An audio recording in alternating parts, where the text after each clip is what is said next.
Line up, you fucking nerds. Who wants a shot at the champ? They bring the heat. Francis Ngannou is the hardest puncher in the history of fighting. They bring the knowledge. If you think this fight is going 5 rounds, you are out of your mind. They bring you the picks. The dog is getting it done in this one.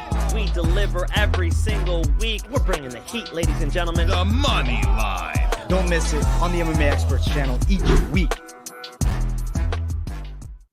We are live, the money line. No UFC this week, so we got some interviews for you guys coming in. I'm super excited to introduce the first guest in a moment. But first, let me check on my guy, Mike Finch. You got apple pies cooking, pumpkin pies. What's going on? What's the Thanksgiving routine, bro? I'm not much for cooking apple pies, but I did buy one from Trader Joe's today. So we got the apple pies in store. Thank you guys for tuning in to a special Wednesday edition of Moneyline. And with no further ado, we've got a superstar backstage. Let's get to him, AJ. Let's bring him in. Listen, the Italian gangster. I'm not talking about myself. The real Italian gangster is here. Let's bring him in. All eyes on me.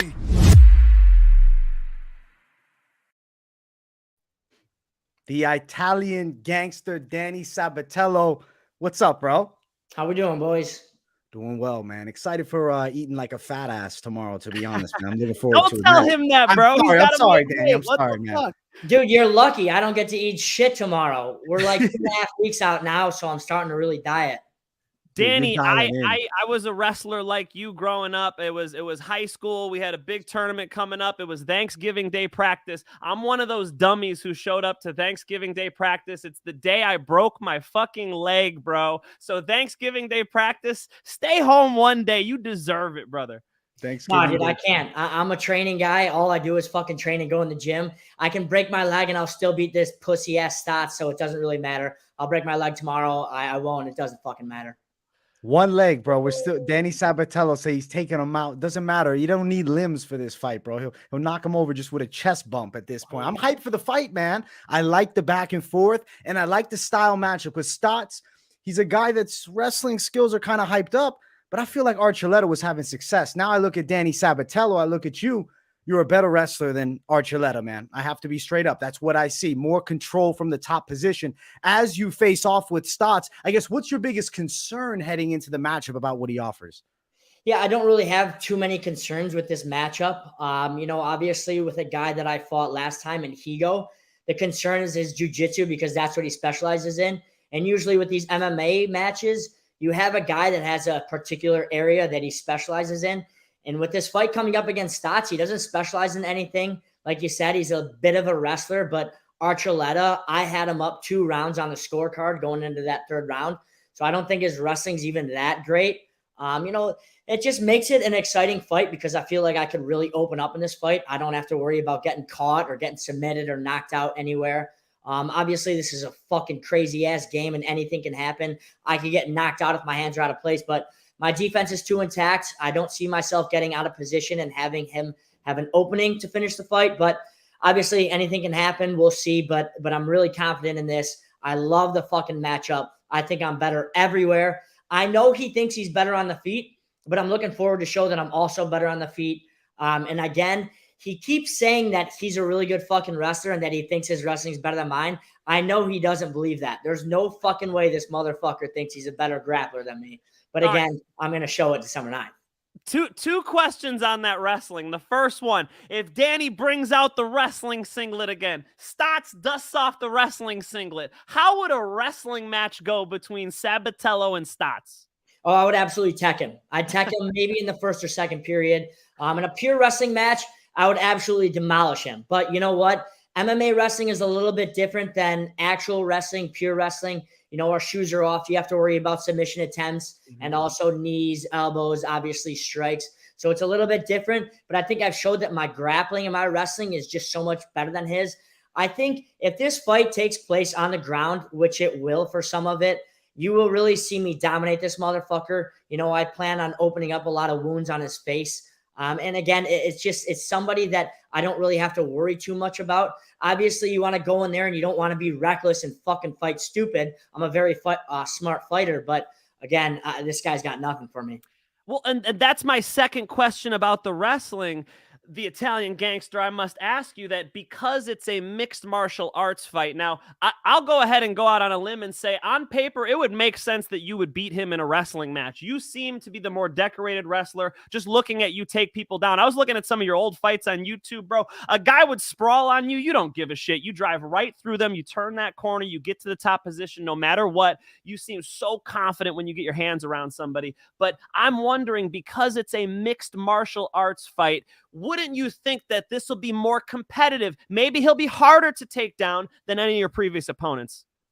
Yeah, maybe. We'll have to see. I know his game plan is going to be to stuff the shot and try to keep it on the feet and strike. But the good thing is if somebody stuffs my shot, that really opens up my striking. So if I even fake a shot after shooting, obviously the strikes will be there. And one of my other best attributes along with wrestling is my conditioning. So the good thing is if he does stuff a shot and I go to that next fucking transition into another shot and I keep shooting and I keep shooting, he'll eventually get really fucking tired. So it's really a lose-lose situation for him. If I shoot in and I get the takedown, obviously it looks good in my book. It's looking good on the Georgia's scorecard. But if he does stuff it and I do keep shooting and keep forcing him to wrestle and get that lactic acid built up in his arms and get him tired, it's going to get even worse for him. So again, I don't want to give away my game plan too much, but I just don't see too many areas he can win this fight. Obviously, again, he can get lucky, but you don't want to go based off getting lucky in fights. We got a couple different game plans set for this, and every game plan there is, the result is me dominating this motherfucker. AJ, if you want to pull up the comments, Garrett already dropped a fun one. And I want to bounce off of it too, because let me say this as we read this comment out loud. He says, random question, but Danny, how many times do you think you've cut weight throughout your entire career, including MMA and wrestling matches? I was talking about the other one. Go up. Up more? Two comments up from Garrett. He says, Danny probably has the most control in top position. I think that's totally fair to say, but then he hates on you here. He says, but throws absolutely no ground and pound. Now, I know, before you answer this question, I know that that's not true, and they didn't see the Jornal Lugo fight. Holy shit. I was cage side when Danny Sabatello beat the shit out of Jornal Lugo. And I got to say, I've got a lot of respect for Jornal Lugo. I saw him dominate his opponent before that. When I saw you two getting fired up at each other, I was so excited to see that fight. I was shocked at how one-sided you were able to smash him in that fight. They're criticizing your ground and pound because of the last fight. Danny, are you going to be able to ground and pound Stots? And can you respond to this comment? Yeah, I mean, people don't really think about your whole career when you're talking about somebody. Usually the fans are fucking idiots and they only remember your last fight. And the last fight was against Higo. And when you are fighting a guy like Higo that specializes in jiu-jitsu, you do have to be very careful. I didn't open up as much because in his game plan, he's waiting for me to make some little error, some little mistake, and he snatches my neck up and submits me. That's his game plan. Again, I'm a really smart fighter. I'm not going to fall into his traps. I'm not going to listen to the fans say, open up and take chances and take risks. I'm going to get the fucking win. Of course, I'm going to make it exciting, but I'm also going to be smart. But the whole non-ground and pound Sabatello thing is an absolute fib. You go back and you watch that Jornal Lugo fight, and I sliced him open. That whole first row probably left the fucking arena with blood on them. There was blood coming everywhere. When I got up, my platinum blonde hair was pink from all his fucking blood. I had to shower for an hour after that because of all the blood I had to get off him. So I do ground and pound a lot. The good thing with ground and pound is it opens up a lot of submissions as well. And that's how I see this fight playing out with this one with Stots. Is a lot of ground and pound that will open up submission attempts. I like it, bro.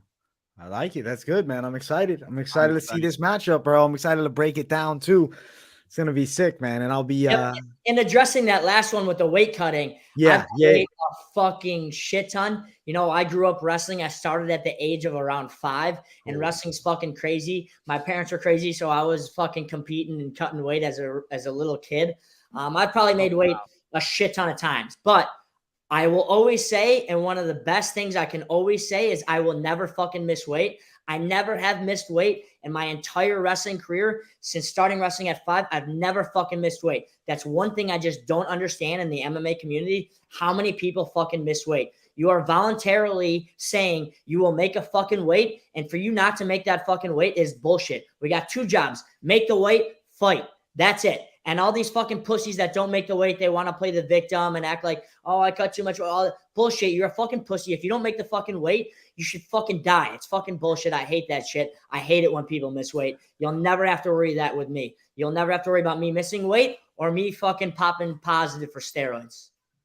Woo! Hey, AJ, Danny doesn't pull no punches, bro. He tells you exactly what he thinks. He's straight up truth, man. He's throwing it out there. Is that how you Italians do it? Is that how you guys talk? Listen, bro, he's the guy, bro. He's the guy, man. Italians are hot-headed as there is. You know, obviously, I do have a little bit of a temper on me. I like to think of it as a controlled temper because sometimes if you get too ahead of yourself and too hot-headed, then you make stupid, irrational decisions. You know, when I get in that cage, I'm actually a cold-blooded killer. I like to think of myself very energetic, and I fucking go hard, pedal to the metal, get the guy tired the whole time. But in my mind, everything's still, everything's calm, everything's cold. You know, a million miles an hour is calm in my book. Sick, man. Savage, man. Animal, Danny Sabatello. I got more questions, though, that I'm going to jump to the UFC. First thing, do you like the UFC, Danny? I mean, I watch some of their cards sometimes if it's a big fucking fight or some of my teammates from American Top Team are fighting on a UFC card. But other than that, I don't really watch it too much. You know, obviously I was on Dana White's Contender Series. I had maybe the best performance in that history of Dana White's Contender Series. I had a 30-24 scorecard, which still has yet to be done. I just straight up dominated and dogged my fucking guy. So I did my work, but obviously it was a good thing that the UFC didn't take me because it's landed me in the best promotion there is, and that's Bellator. It's lined me up with this Grand Prix tournament.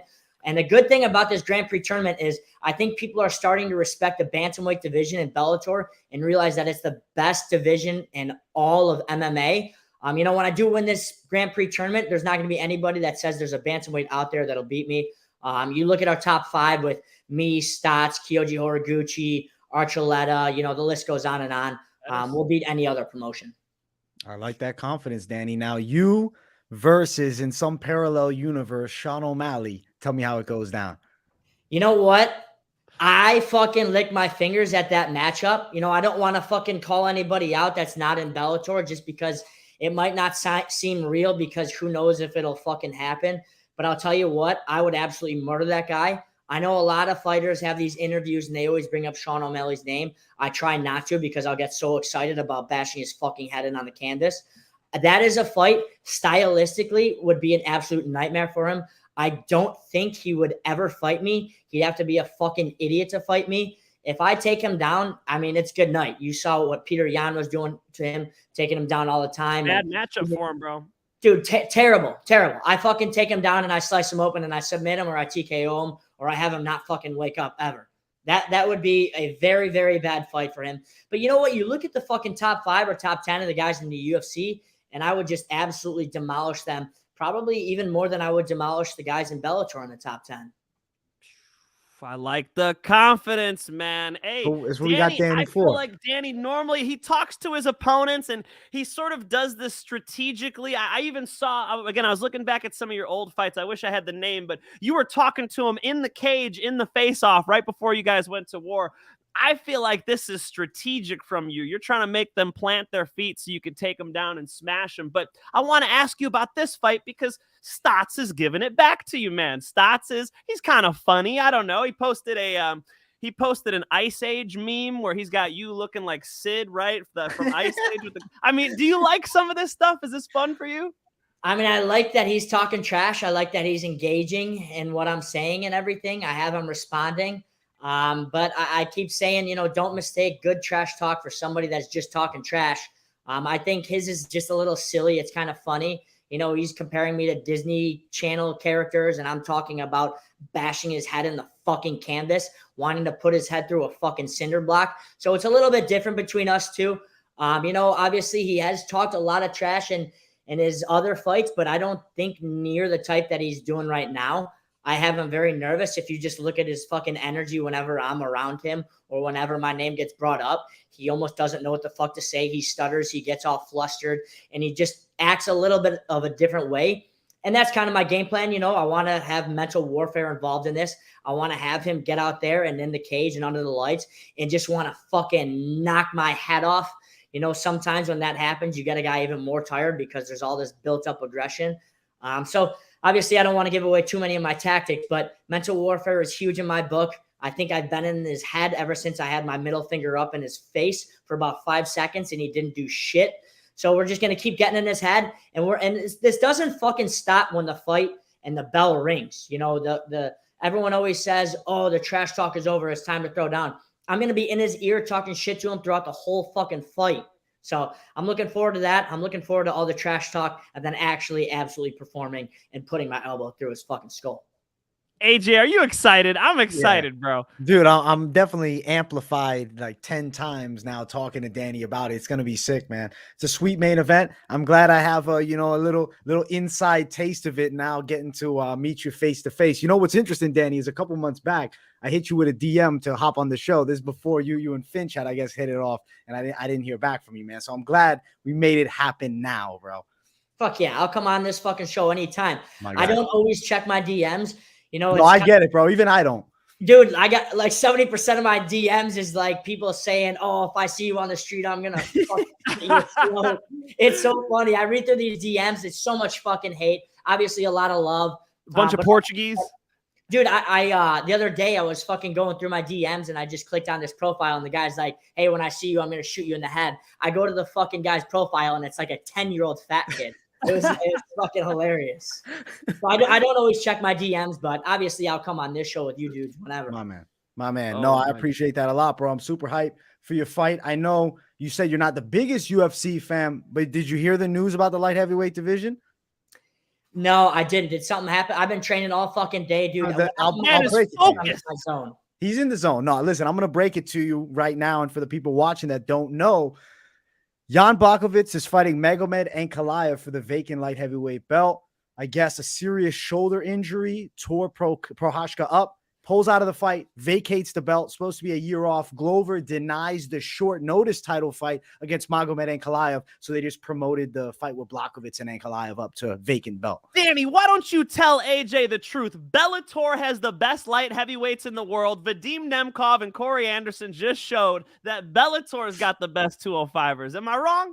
Yeah, Nemkov is the best 205er on the planet. That's just a fact. You know, that shouldn't even be negotiable. Nemkov is an absolute stud, and he showed it. He pretty much dominated that fight against a really game Corey Anderson. But I am surprised. Did you say Yuri would be out a year? A year, they're saying. It's some type of serious shoulder injury, 1 year off. And that's why he vacated. He said something about the samurai code, too, that if you're not there to defend, you must give up the title or some shit. And Glover... he said he don't want Ankalaev on 2.5 weeks. He want to train, a bit harder. I get it, right? Old, bro. You got to fight, Glover. Ain't no waiting. Dude, I don't think Glover's getting the next title. Is he up next immediately? That's what's surprising is because he's so old. You would think he should fight now. You know, the longer the time waits, the guy's going to be slipping away. But you never know. Maybe he was injured. Maybe his coaches were saying don't take it. Yeah, that is odd though because it would be 2 weeks on that Ankalaev guy too, right? He didn't know he was fighting Glover. Exactly. And it's a style change for sure. Glover's got good grappling. He's got power in the hands. I mean, yes, so does Jan, but different style of power. I don't know. Yeah, they decided not to do it. It's tough to say what the right or wrong decision is, but you'd like to see Glover fight sooner than later just because he's getting up there in age. But yeah, that is surprising. That's shocking. That was going to be, dude, that's a pretty anticipated fight too. Yeah, no, now I feel like that card took a hit, bro. They needed now, like we were thinking it was bullshit. Alex Pereira, Hamzat Chimaev. I'm like, bro, they might have to try to get that in there because that card to me, I'm fucking buying it. I do it. This is what I do. But for somebody that's thinking about watching it, maybe then skip it or do something else, like I feel like people would be disappointed with that main event, man. Yeah, I mean, I'm not watching. I don't think there's ATT guys on that card. If there is, I'll probably only watch them. But other than that, I won't fucking watch any of that shit. Robbie Lawler has Robbie Lawler been to ATT? Why can't I remember where? Is Robbie on that card because he's fighting Santiago Ponzinibbio? Yeah, you got it. Okay, I'm gonna watch that fight. That's gonna be a good fight for Santi. He stays really long. He throws a lot.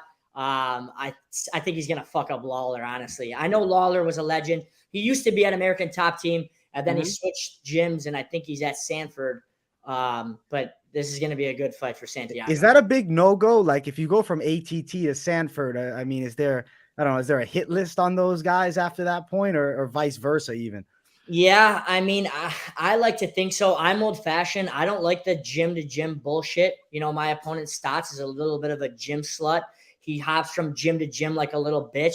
I don't like that. I'm a loyal guy. I know there's a lot of pussies out there that aren't loyal, and that's them. But yes, it is frowned upon, especially because like ATT is in Coconut Creek and Sanford. I don't know where the fuck it is, but I think it's like 15, 20 minutes away. So there's a little bit of a rivalry right there.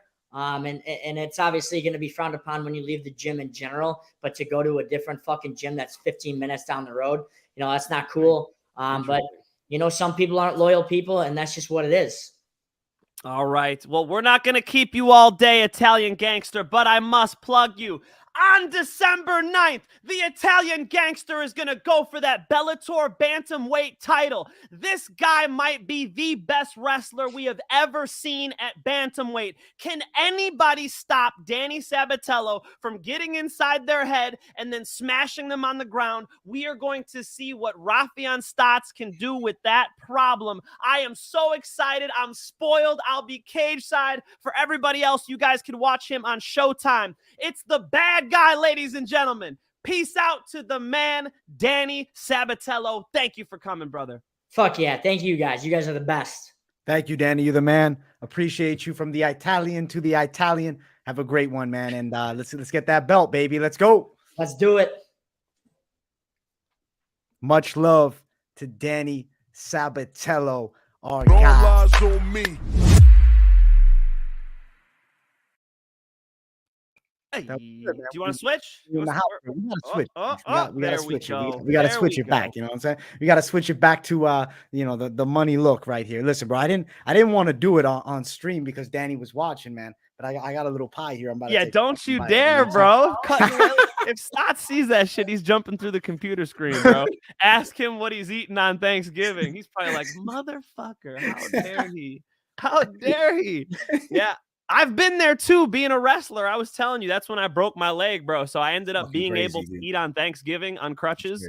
I could drop some pictures and whatnot of that. That was pretty funny. But hey, man, fun to have Danny Sabatello come through. My man Danny brings that fire. He don't bullshit. He goes ahead and attacks every answer. He's the guy. How fun is it having him on? No, Danny's a guy we got to get on more, bro.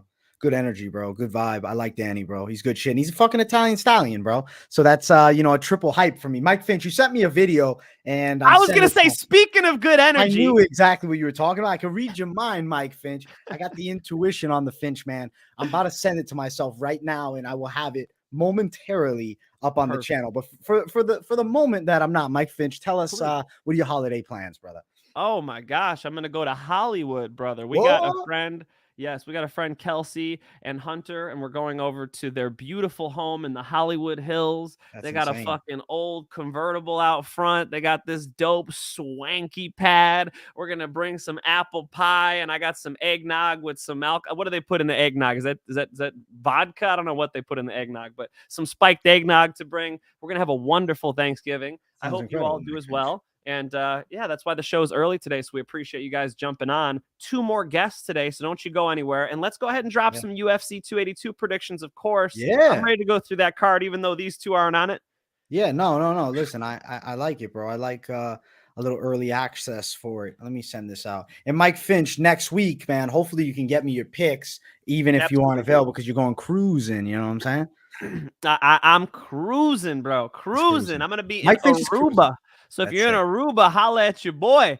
Yeah, little family cruise. So I'll be gone next week, but I'm happy to do the whole main card with you today. Honestly, let's do it, guys. I'm so excited for the card. It was funny to hear you guys talking about not buying the pay-per-view. I feel like this was the most stacked main card ever. Darren Till versus Dricus Duplessis was on the prelims. It's got to get promoted up, bro. That's the main event of a fight night. That beats out. I'm just bitching, man. I was pissed with this main event. What was the last card? I can't even remember. You know what I'm saying? This was this pay-per-view is decent just because it doesn't have like a super fight on it. I see what you guys are saying, but honestly, the whole main card, every single fight I want to see, every single fight. I did not need to look at one note or rewatch one fight. I know them all so well. I'm down to talk about the whole thing today if you want. This guy's a fucking animal. Mike Finch is ready to go. Listen, I will gladly breeze through some main card early takes. Come on. And we'll go in reverse order since we already got this pulled up here. I want to start with the main event. So it's Jan Blachowicz now versus Magomed Ankalaev. How do you feel like this fight goes, bro? You on the Blachowicz side? Upset maybe? Oh, man. Look, the Polish power is real, ladies and gentlemen. All right. I'm like 30-40% Polish, so I got to root for my guy. But Ankalaev isn't stupid, bro. He's too smart. He's not going to get overextended. He's not the type of guy to throw big punches and put himself in harm's way. Ankalaev's been a good guy to bet on. He can wrestle better than Blachowicz can. He can actually strike, I think, perfectly fine with Blachowicz. I don't think he'll have too much issue. Blachowicz is one of the top light heavyweights in the world. Make no mistake about it. But this is going to be a kryptonite fight for him. I don't really see him capitalizing on any opportunities because he won't get any, AJ. I got Ankalaev decision. Ankalaev by decision over the 5. I guess early, like, yeah, it's kind of what I'm seeing. I'm switching Mike Finch's file to an MP4 right now for the people wondering what I'm doing, looking over here. Hey, why don't pull up this comment? Peter Cirillo. I get this constantly from you guys just because I bring that good energy. You know, nobody asked Danny Sabatello. They want to know, what drugs is Finch on? What drugs is he on? Okay.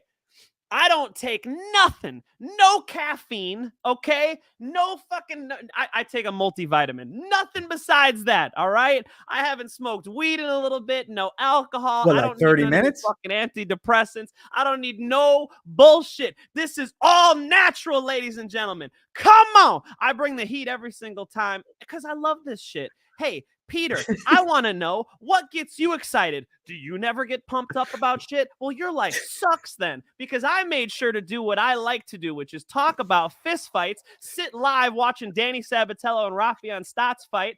This is what I love to do. So if I chose to have a shitty career like you probably do, my friend, then I might be a little more upset, a little more solemn, you know? But I'm living my dream, brother. I grew up in Lake Villa, Illinois. Where? Who cares? I'm in Huntington Beach, California now. I'm doing my thing, and I'm bringing my own energy. This is all natural Finch energy right here. We don't need no drugs for this. Dude, that's fucking hilarious, man. Finch on the horse meat and snorting lines of coke like I have been offered cocaine a couple times. I have never snorted a line of cocaine. You ever heard the Wiz Khalifa song, Mary, Mary, Mary, I ain't fucking with no other drug? Yeah. Bro, I don't need to, guys. I don't need to. I don't even really need alcohol, but I have that spiked eggnog for Thanksgiving, so we'll turn up tomorrow, you know? But I don't need it, guys. This energy is all natural. Listen, Mike Finch, you're like the young natty Chael Sonnen, bro. Thank you. I see every now and then I'll see people in the comments. Mike Finch looks like. My wife thinks Chael Sonnen. Yeah, I'm looking at her right now. She says, yeah. She thinks Chael Sonnen. So I'll take Uncle Chael. Let's go, Uncle Finch, aka Chael Finch. Listen, he's probably not giving you PFL picks, Sergio. I'm sorry. I don't know, Finch. You have any takes on PFL? I can give you guys a main event take. Pull up Wild Hogs real quick. Mike, you can cut a promo. I appreciate that. That's what I want to do. Let the UFC know, let Bellator know, let BKFC know. Let's cut some fucking promos. All right, we'll go back to the PFL picks. We'll talk about it really quick. In the main event, you guys got a good fight. Obviously, the woman, Kayla Harrison, is a problem. She's already beaten Pacheco before. But if you look in that last fight, Pacheco, when she started moving forward, was able to, threaten her at least, right? So there's always that slim chance she puts some punches on her. The thing about Kayla Harrison is she doesn't even need to get a good shot off. She had Pacheco with shitty overhooks, which you would never take somebody down with. She turns it into a hip toss. Her takedowns are so much better than Pacheco's takedown defense that you have to think she dominates this fight. Yeah. Right? I mean, why would you, if you're you want to go for the Hail Mary, I guess you could sprinkle some on Pacheco, but it's nothing more than a Hail Mary. Kayla Harrison should smash her all rounds. When Kayla Harrison was on top of her, she was able to mount. She was able to, I don't think Kayla Harrison's has the best ground and pound in the game. If you guys saw Sullivan Cauley, that's what ground and pound looks like, okay? He knocked out his opponent with one shot on the floor from full guard. We don't see that from Kayla Harrison. So I just think she'll grind her out round after round and dominate as she does, man. We need to see Kayla Harrison and Chris Cyborg take my money. Yeah, I want to see that fight too. But I don't know. She got to get past Pacheco for the the 14th time. At this point, they'll keep fighting in PFL. 5 more seasons from now, it'll be matchup number 7 because Pacheco's extremely good. It's just she's a striker, and I think Kayla Harrison is always going to have such a big advantage in the style matchup. Unless Pacheco is able to find the perfect shot, I don't see her having much of a chance, man. I'm riding with the side of Kayla. Obviously, I did the breakdown on the channel for the people, and we actually already passed the 150 like goal. So this just in, I'm doing PFL full regular season breakdown starting next season. So something to note for the people. I have now added PFL to the slate again. I'm going to war, baby. Let's go.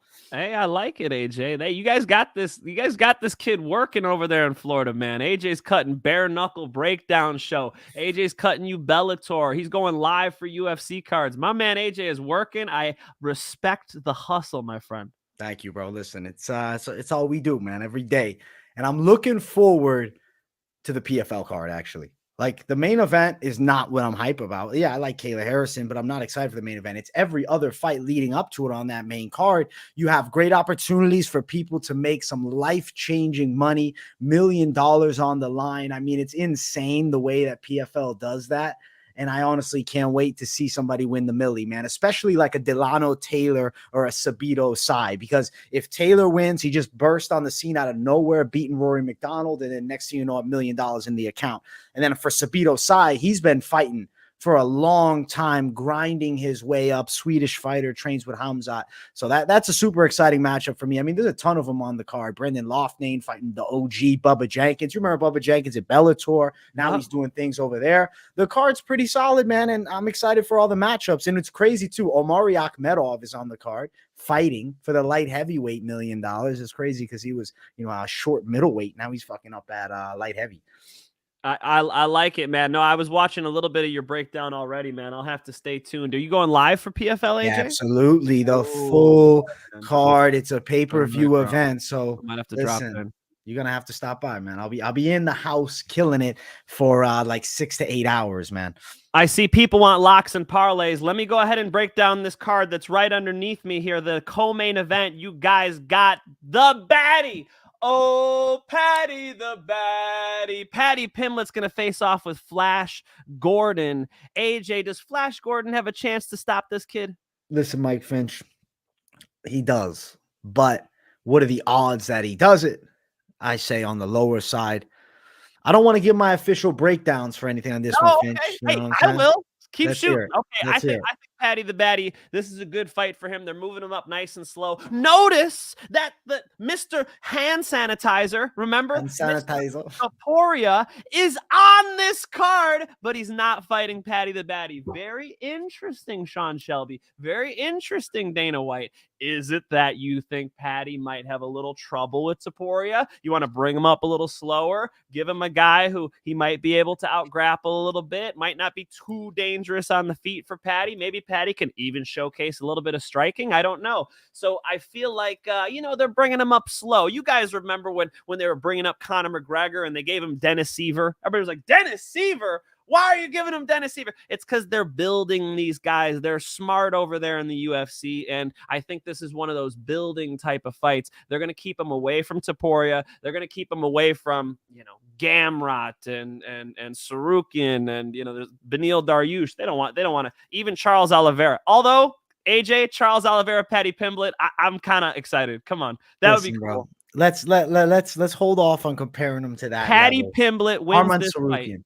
Yeah. I like the pick. I think he's gonna run into a fuckload of trouble though at 55 because this is not 155 in 2010. This is the 2023 155 coming up here in the next 40 something days, and there's gonna be some savages to get through. That a guy like Patty Pimblett, I don't think he shines because he's not a super athlete. He doesn't have crazy knockout power. He seems pretty fucking hittable. The chin is high. I promise you, unless Patty Pimblett is built like not built as in his frame, I'm talking about built up. If they give him a very specific path to the top, it's like this, bop, bop, bop, but you have to go weird angles and wide. Because I'll pull up the UFC lightweight rankings, Mike Finch, and we'll talk Patty Pimblett right now because I don't think it looks good even farther out from the top 5. Okay, let me tell you something, bro. Let me name you somebody for Paddy Pimblett. How does a fight between him and Renato Moicano look? That's an interesting matchup to me, and that's not a guarantee for me. I like that. If he wins this fight with Flash Gordon, which I think he will, that would actually make a lot of sense. Money Moicano wants a big fight. Paddy Pimblett's got a big following. Why not? I like that one, man. I'd have to really study that one and think about it. I could see a pathway for Paddy in that fight. Yeah, I could see a pathway. Still, it's a fight that we're considering, and it's a tough matchup. Okay, let me jump up a little bit more. Let me throw this name at you, Dan Hooker.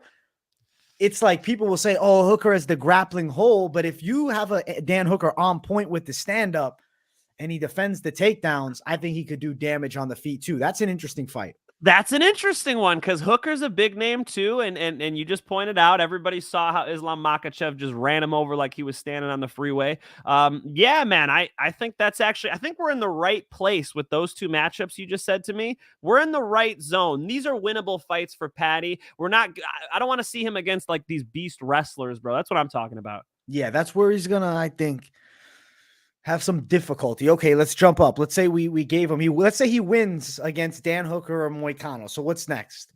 Fiziev? He don't want Fiziev. He don't want Fiziev. Okay, he don't want the smoke, bro. Fiziev is gonna kick his ass, man. Do you think Gamrot? Gamrot's a hard fight, bro. Gamrot's a hard fight. I thought Gamrot made some amateurish mistakes against Beneil Dariush, the way he was over scrambling, the way he was over wrestling. You know, you see somebody in Islam Makhachev, the champ, is a good example. When Islam gets on top, he just parks. He just parks the tank on top of you. When Gamrot gets on top, he kept scrambling. He was like the Energizer Bunny. And that gave Beneil an ability to keep rolling with him, elevate him with his legs, keep moving, keep the scrambles going. Paddy's good at that shit, man. So he would not want to. A smart Gamrot dominates Paddy. But the Gamrot that showed up against Beneil Dariush, who wants to like go gadget, I don't know that. I think it's at least competitive. I'd have to go Gamrot, man. I'd go Gamrot too, man. I don't know. I don't think Paddy's going to fare well when you really push him to that next level. So that's why I'm looking at it. I would have to be, if I'm UFC, I'm like, okay, we want Paddy Pimblett in big fights. Give him a fight against a Dan Hooker if he wins this one. And then did they do Conor McGregor? Do they just say, listen, let's throw it right to the top? Like, who are we going to have him fight? Like, this is an interesting question right here. It was Connor'd be fun. I mean, if he can earn Bobby it, that Green, would be fun. Paddy. That's like, I wouldn't guarantee him success even against a Bobby Green, man. I could see Bobby Green stunning him. I'll go Paddy, but yes, Bobby Green's going to be dangerous on his feet, using that shoulder, throwing his hands. I think Bobby Green could stun him, but I'll take Paddy in a good fight. Yeah. This one's true, man. What do you think? Should have had Stots and Sabatello at the same time. All right, let's give credit to you. That was AJ's idea. No, I'm being nice to those guys. And the problem with that is Stots is training. Now here we go. Stots is training right now. Stots could not come on at that time. So it's 8 p.m. in Florida. So I want to let Danny get to bed and, wind down. Yeah. And Stots is going to call us right after training. He will be in the gym. So Stots is going to call us freaking sweating, just having done some rounds. So that'll be awesome to have him call us. But he's in Vegas. Danny's in Florida, different time zones. I just wanted to be nice to the guys. I just appreciate them coming on, and they've already done that a couple times. So I don't need to steal Ariel's swag. It's all good. We'll have them on separate, but I appreciate the suggestion. AJ suggested the same thing. But, when you bring the guests on, you get to make calls like this. Not together. They'll be together in that cage on December 9th. Yes. Then you can see them together. And honestly, no, if it wasn't done already, we would have probably done it. But it's the fact that we're essentially rinsing, repeating interviews you've already seen. Yeah.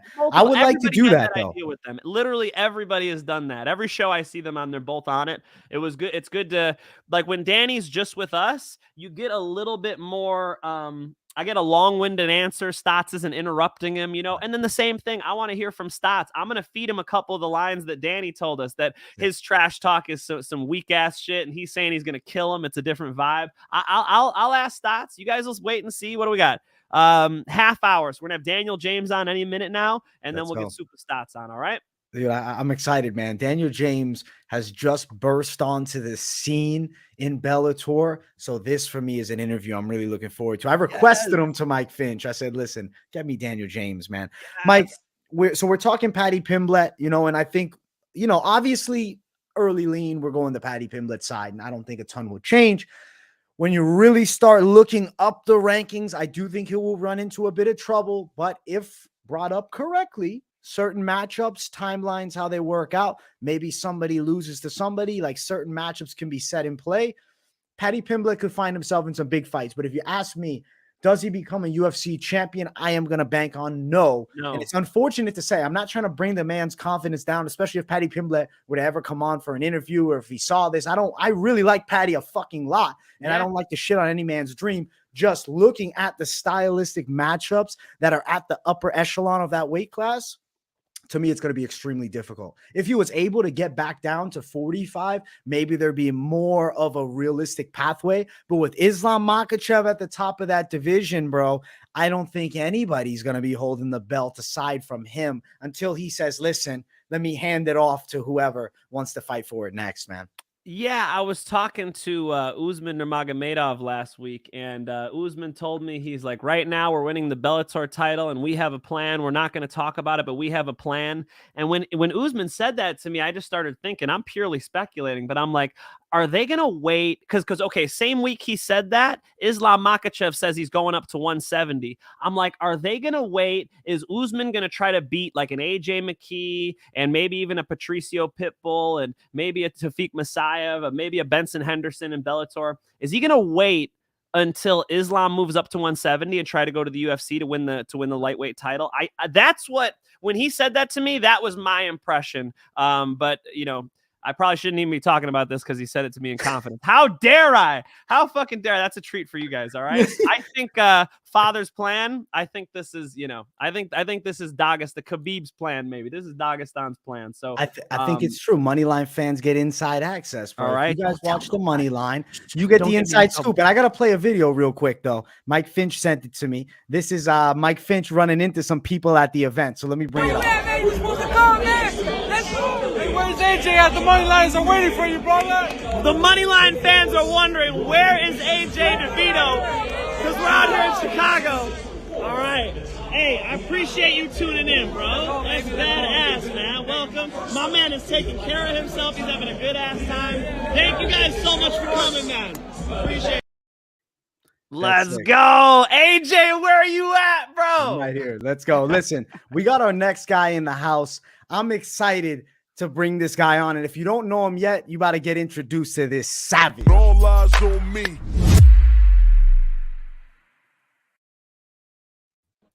Daniel James, the hottest heavyweight outside the UFC right now, the future Bellator title challenger, I believe.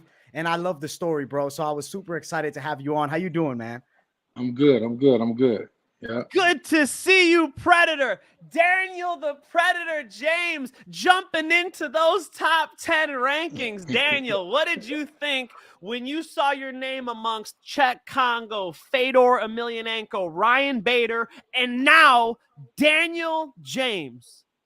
Man, that shit was crazy. it was crazy because I was like, look at those guys, like these guys that I've been watching since I started the sport, you know? And I'm like, man, like Fedor, Ryan Bader, Czech Congo. I'm like, this is crazy.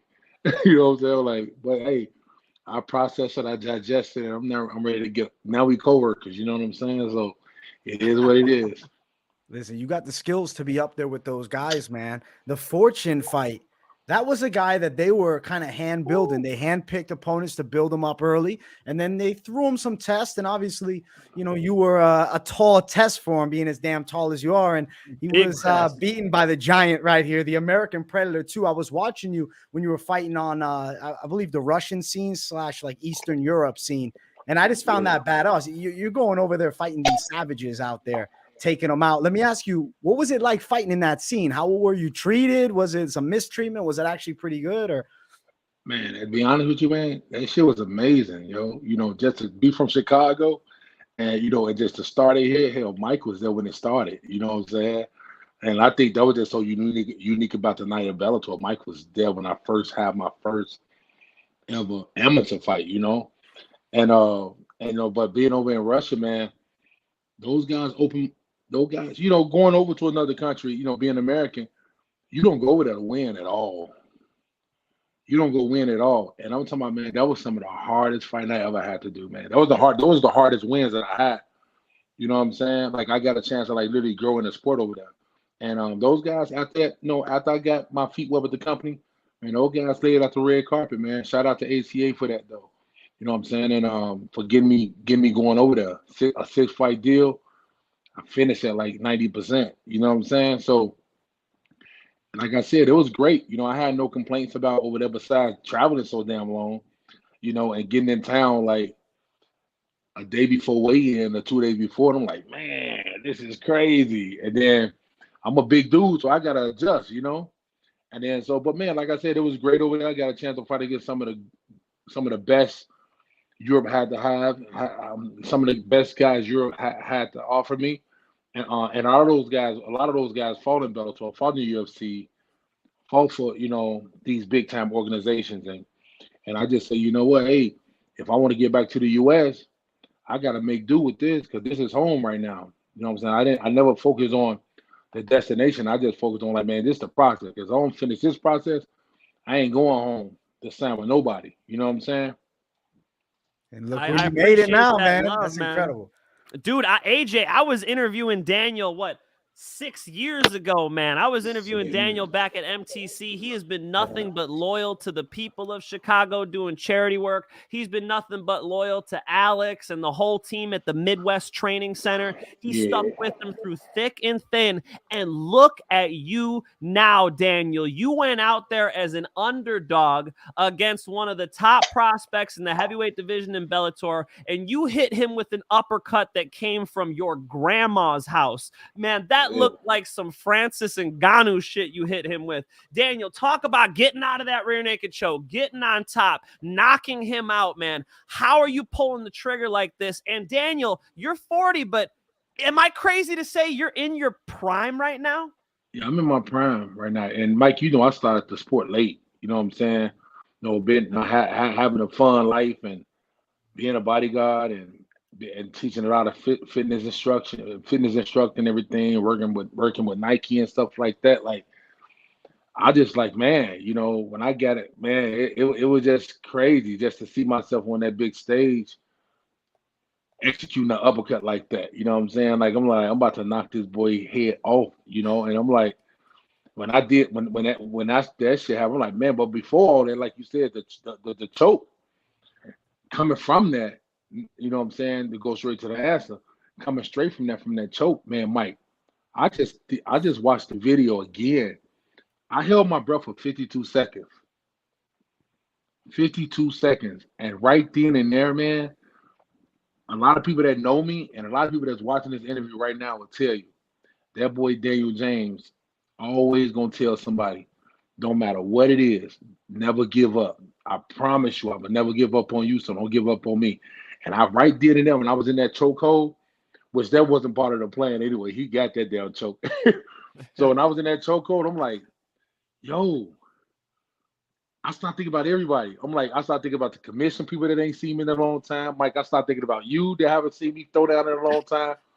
I start thinking about everybody that was there with me from the start. And I start thinking about them 13,000 people that was in the crowd, that if all 13,000 of those people weren't there for me, they wound up being there for me at the end. Because that crowd, the sound, the roar, if you never heard a lion roar, that's how it feels. Because the ring was shaking. And I just, man, Mike, I blacked out. Hey, yo, I did not completely black out, but I was like, I felt my face going numb. And I'm looking like, yo, he don't have a good lock on this. I can get out of it, but I say, you know what? I'm going to have to sacrifice something. I'm going to go home with a sore throat or something. Man, he had my throat.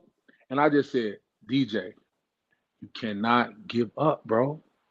Not in Chicago. You can't, and not anywhere, but you can't give up. These people in the crowd, they want to touch you. They want to talk to you. They want to see you. They want to see what's next. And then, man, I bullshit you not. I turned my head to the left, put my chin inside his forearm, and I say, I can touch some nerves with this chin. And I felt him get loose. And then when he got loose, I say, boy, you got to the count of 3 to turn your ass over before this ref stopped. I turned over and posted off his face.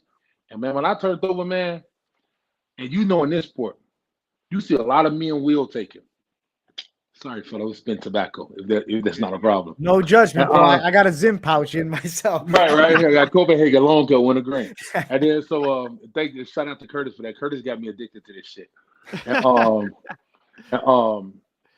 Man, when I looked in his face, Mike, I said, "Yo, this boy just looked at me like he saw a deity for real." And I say, "I'm sorry, brother, but I don't want this to happen to you, but this shit gonna happen today." And then when I got him in ground and pound, 5 more seconds, he was done. So he was saved by the bell.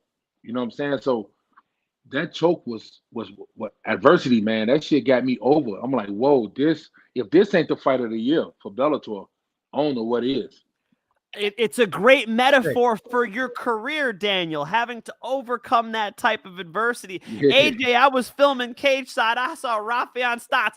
He was freaking out cage side, man, jumping up and down. Bilal Muhammad was on his feet right next to me. I mean, Ali Abdelaziz was sitting right there cheering. You had the whole place on their feet. Yeah, That's man. why I busted my phone out, because what an insane moment that you caused there. Epic. And then he goes out there and just gets the knockout of the night in the second round. AJ, I was were you freaking out. impressed? Dude, I was live streaming the fights, man. We were doing the fight companion. I was losing my mind when I saw that. And yeah, bro, like I feel like your story is like the reason I told Finch, I said, bro, get me Daniel James on, man. This is a guy I want to talk to, because like I just view that as like never give up, man, ever on your dreams in life and like making something happen. Because like I'm looking at you, people would say, bro, you're 40. 40 is the new 20, man. You can do anything at any time, and you didn't quit. You fucking went, like you said, to the damn Siberian mountains with these savages over there, and you fucking came through. And look at you now doing your thing in Bellator. And like realistically, that win puts you in such an interesting spot too, because you're right there at the top. Is there somebody that you look at and you're like, yo, I think that might be next for me? Anybody in front of me. And you know, and Mike, you know me, I'm not a shit talker. You know that. I know that. But let me tell you something. This is the game right now. I talked to my manager on the phone, Brian Butler, say, shout out to Sucker Punch, the best in the game. But Brian Butler say, speak your mind, bro. Like, speak your mind. You know, and I know Butler know I'm a big ass, nice, sensitive, big ass teddy bear. But you like, speak your mind, bro. So I'm like, you know what? I won't call guys out, but whoever's in front of me, y'all better watch out.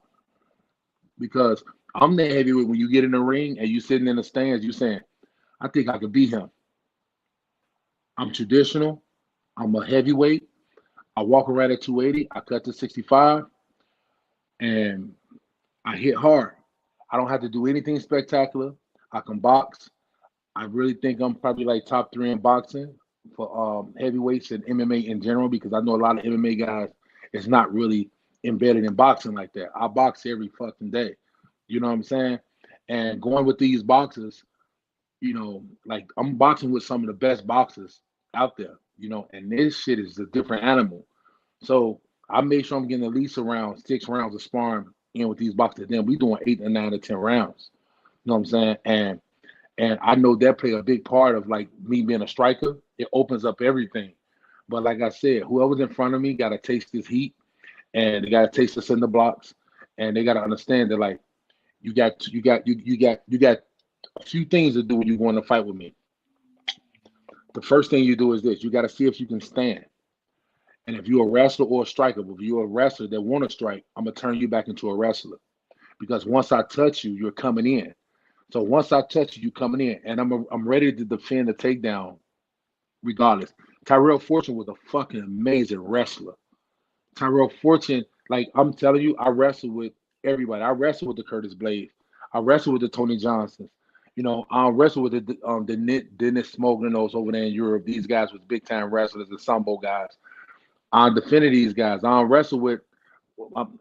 to wrestle with, well, he tried to wrestle me, Raufeon Peso from the UFC that came to ACA, got his ass whooped.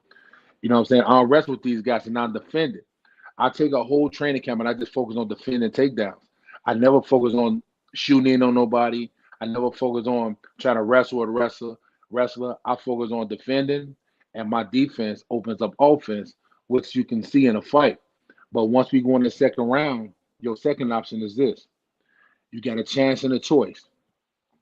You take that chance to take me down, and I'm going to be on top of your ass. and you make a choice to take this ass whooping. That's it. I love it, Daniel. I right. love it, man. That's not talking shit. That's not talking shit. That's just me No, being it's not. a No, it's giant. not at all. AJ, I don't know if you've got an idea what fight you want to see. Can I say mine? Here's the fight I want to see next, because this guy trains down the street from me. He's an absolute legend, and I just feel like you guys would blow the roof off the place in Chicago if the next time Bellator goes to Chicago, we had Daniel James versus Czech Congo. You like this fight? That's what I want right there. I didn't want to say it, but I want that fight. That guy right there is one of my idols in this sport. I remember seeing Czech Congo fight a guy, I forgot his name, and I thought Czech Congo was knocked out. And he came back from... He fought Pat Berry, and Pat Berry got some big ass hands. I wore a pair of his gloves, and Pat Berry in that fight was like $1 million fight to me. And when I saw that fight, I say, that's a champion. I'm like, that's not a winner. Like, you got winners and you got champions. Winners win, and they're satisfied, but champions pay the price. Champions do what they can to get out of any situation. Whether they got a belt or not, a belt don't make you a champion. Czech Congo is a champ, bro. Like, that man, look at him. He's a specimen. He's a specimen. The dude is built like a robot. He built like somebody that just took some pencils, just chiseled him up. And I'm like, he's a perfect. He's like, well, I haven't seen nobody built like that since Rocky V when he fought the Russian guy. Like, that's the guy that made me want to go to the gym and work out. I'm like, you mean I could look like that at 6'5"? Damn. You know what I'm saying? But no, Mike, Czech Congo, that'd be amazing. I would love that. Please. I would love that fight in March. You heard it here, ladies and gentlemen. Czech Congo versus Daniel James in March. Bellator, send the contract. I'm ready to Bellator, baby. I'm ready to go. I know Czech Congo at home right now watching that fight, and Czech Congo like, man, I want a piece of that big motherfucker. I know he watching it.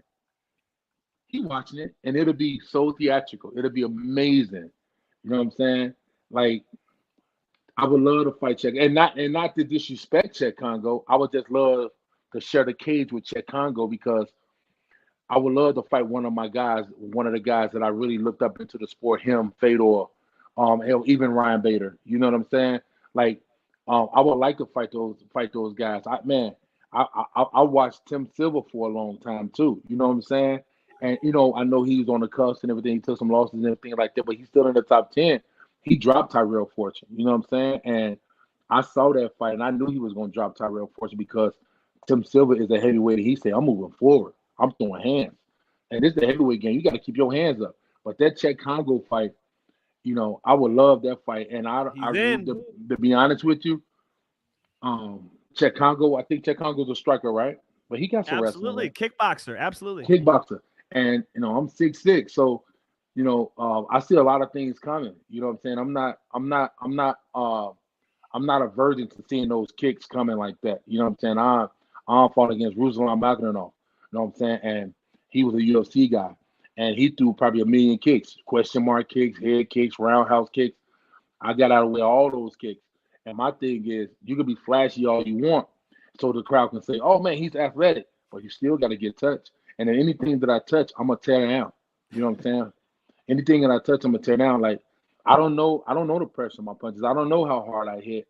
I never consider myself as a crazy knockout artist. I consider myself as a person that's gonna get you down and beat you the hell to the ground. And that's the way you ain't got to. In that way, when you beat somebody down, you don't have to worry about somebody saying it was luck or they want a rematch, because you simply got your ass whooped. You know what I'm saying? So I prefer a beatdown over anything. You know, a knockout is cool. A knockout give people questions like, "Oh, he got caught," but a beatdown let you know, like, he beat you up.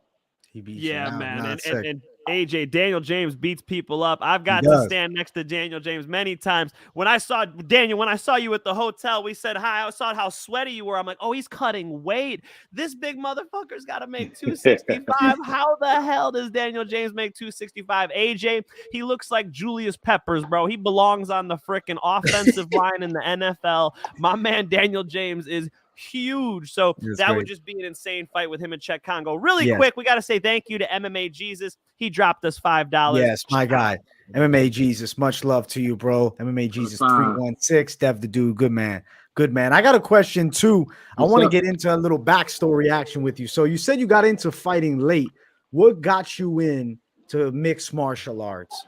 Man, you know, to be honest with you, man, shit, I was on a road, man. I was on a road as a bodyguard heavy, and I wasn't just a bodyguard. I was like the guy. You know what I'm saying? So I'm talking about when I finished all these bodyguard assignments, I went home. And then I got a call from my boy Creative Scott.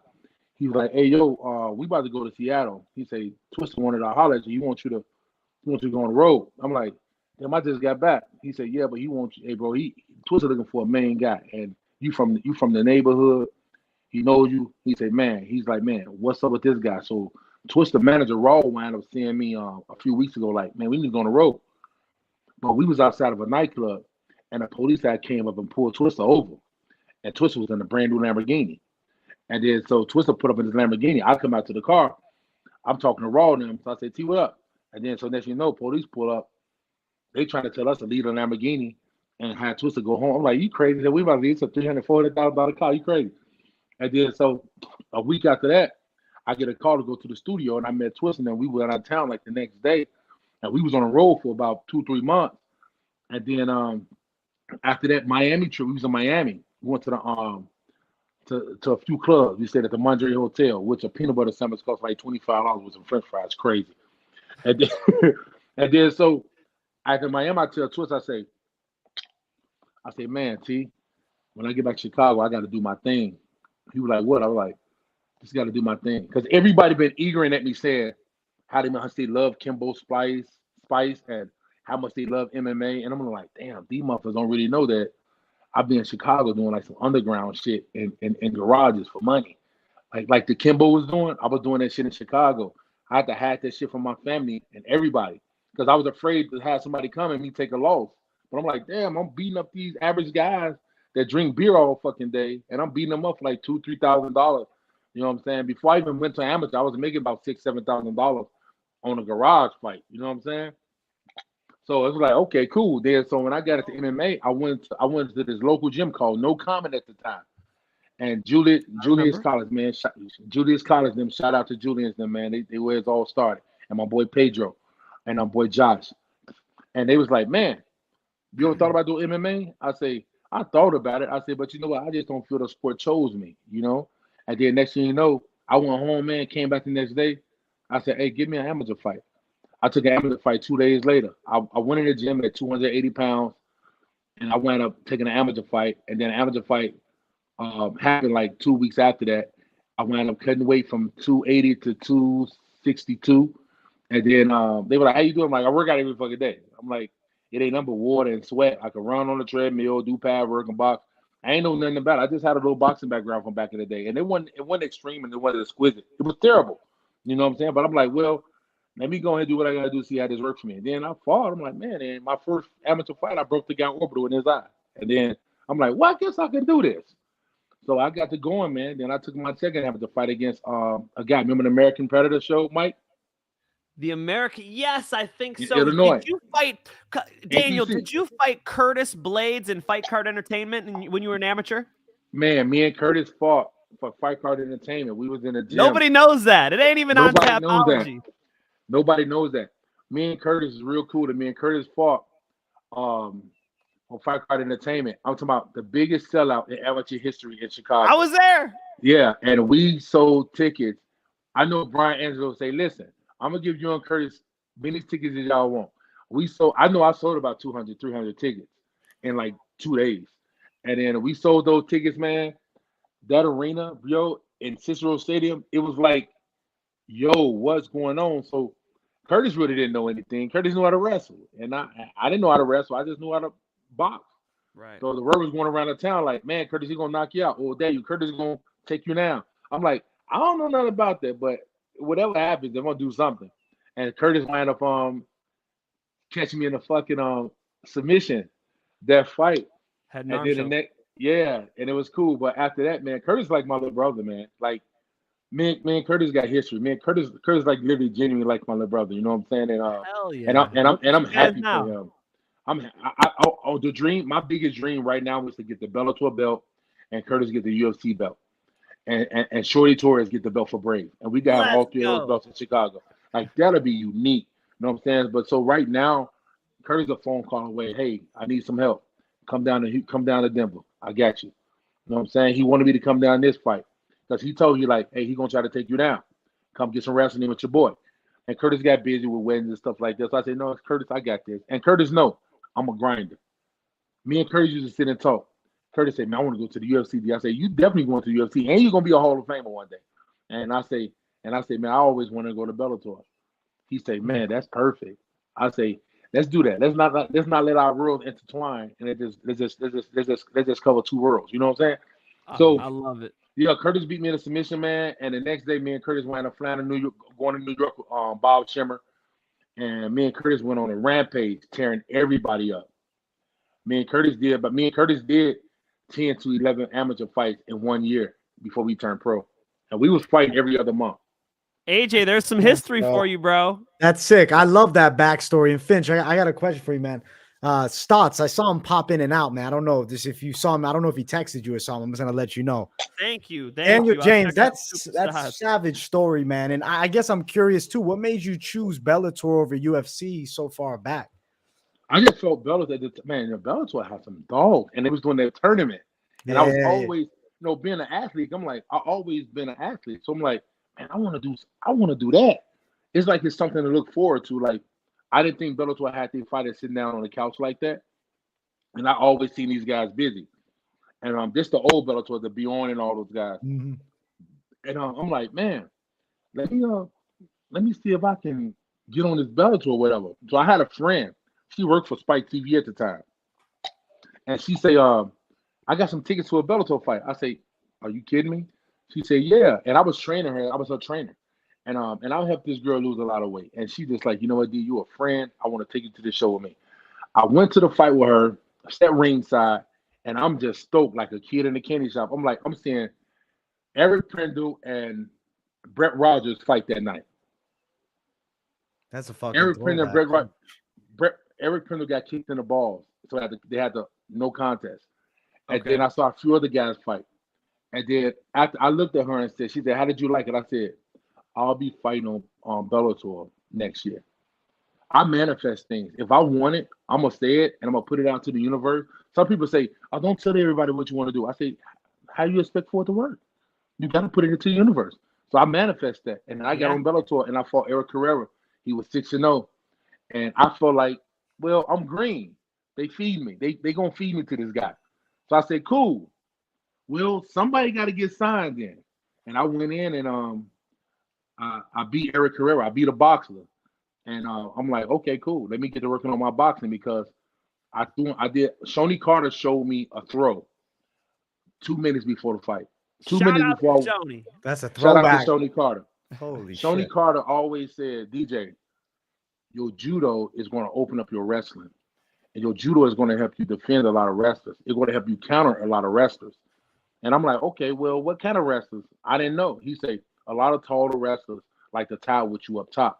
So this judo will be a help. Shoney showed me, I forgot the name of the throw, a Tayatoshi. He had me do that throw 2 minutes before I walked out. I executed that throw off the cage in the ring. And Shoney said, I don't know how you got that throw off the ring off the cage, because his back was on the cage. How do you throw somebody off the cage? I say, I don't know. My strength just kicked in. And then I beat Eric Carrera on the ground. So, yeah. That's sick, dude.